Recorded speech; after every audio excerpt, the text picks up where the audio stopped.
Hello बच्चों, ये हमारी पहली सूचना का एग्जाम्पल है।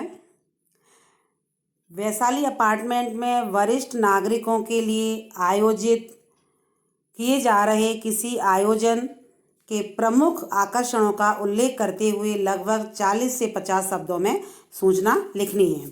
तो यहाँ जो वैशाली अपार्टमेंट है, ये संस्था का नाम है, जहाँ से वरिष्ठ नागरिकों के लिए, जो वृद्ध लोग हैं, उनके लिए एक सूचना लिखी जा रही है। किस लिए? क्योंकि उनके लिए एक आयोजन का प्रस्ताव रखा जा रहा है। तो उसके लिए हमें 40 से 50 शब्दों में सूचना देनी है।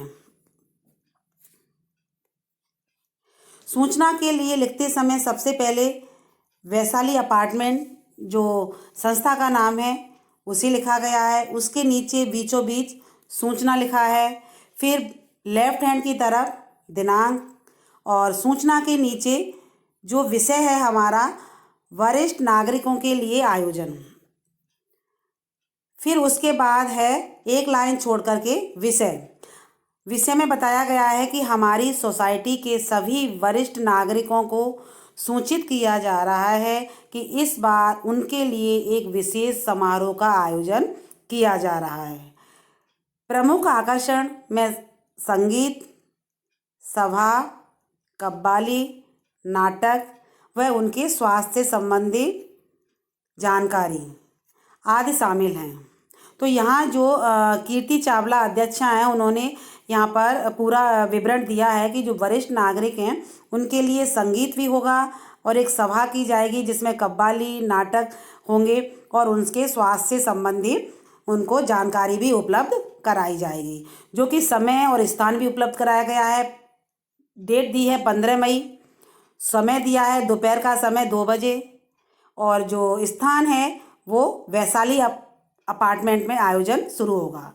अतः आपसे निवेदन है कि इस आयोजन का संपूर्ण रूप से लाभ उठाया जाए और आपके लिए जो रात्रि भोज का विशेष रूप से आपको आनंद भी यहाँ उठाना है। तो रात्रि भोज के लिए भी उनको विशेष रूप से कहा गया है। तो इस तरह नीचे एक लाइन छोड़ करके जिन्होंने ये सूचना लिखी है, कीर्ति चावला, और उनका जो पद है वो अध्यक्षा है, इस तरह नीचे लिखा गया है। इस तरह आपको सूचना का पूरा प्रारूप के अनुसार आपको लिखना है। समय, स्थान और जो दिनांक जिस डेट को होना है वो आपको प्रॉपर उस सूचना में देना है, जिससे लोगों को पूरी जानकारी कम शब्दों में मिल सके।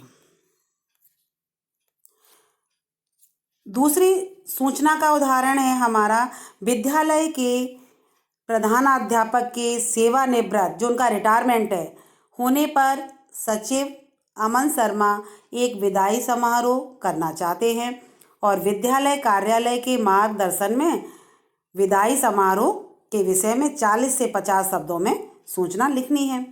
तो यहाँ जो अमन शर्मा हैं विद्यालय के सचिव, उनके द्वारा ये सूचना लिखी जा रही है। और सूचना किस उपलक्ष्य में लिखी जा रही है? जो हम उनके विद्यालय के प्रधान अध्यापक हैं, वो उनका रिटायरमेंट है, वो सेवा से निवृत्त हो रहे हैं, तो उनका जो विदाई समारोह है उसके लिए ये सूचना लिखी जा रही है 12वीं कक्षा के छात्रों को संबोधित करते हुए, जो विद्यालय के जो छात्र हैं उनको संबोधित करते हुए।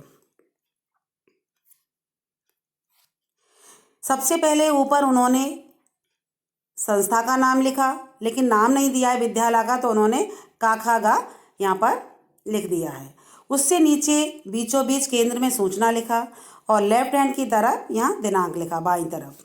उसके नीचे ये है विषय, विदाई समारोह। उसके बाद एक लाइन छोड़ के यहाँ विषय वस्तु दी गई है कि हम 12वीं कक्षा के छात्र विद्यालय के प्रधान अध्यापक श्री रमन भारद्वाज जी के सेवानिवृत्त होने पर एक विदाई समारोह 16 मई को दोपहर 3 बजे विद्यालय में आयोजित करने जा रहे हैं। यहाँ उन्होंने समय दिया दोपहर का 3 बजे, और कहाँ पर? विद्यालय में होगा, ये आयोजित होगा, और किस डेट को? 16 मई को। यहाँ उन्होंने प्रॉपर समय, डेट और स्थान सब कुछ दिया हुआ है।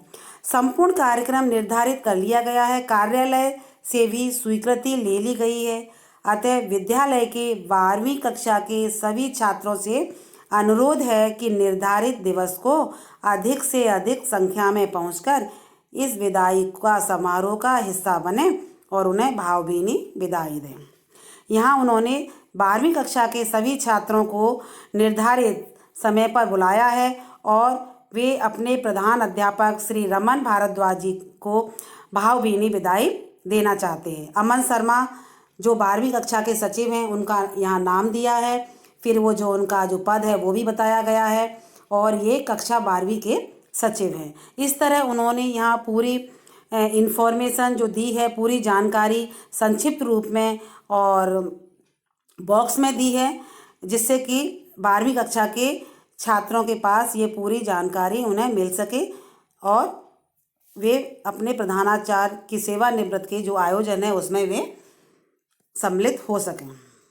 इस तरह हमने यहाँ 2 उदाहरण दिए और सूचना के विषय में बताया कि सूचना किसे कहते हैं, सूचना को लिखते समय हमें किन किन बातों का ध्यान रखना चाहिए, और उसका जो प्रारूप है उस पर हमने विशेष ध्यान दिया। उस प्रारूप को ध्यान रखते हुए ही आपको अपनी सूचना लिखनी है, तो आप अपनी सूचना लिखने में कामयाब होंगे और आप अच्छे अंक प्राप्त करोगे।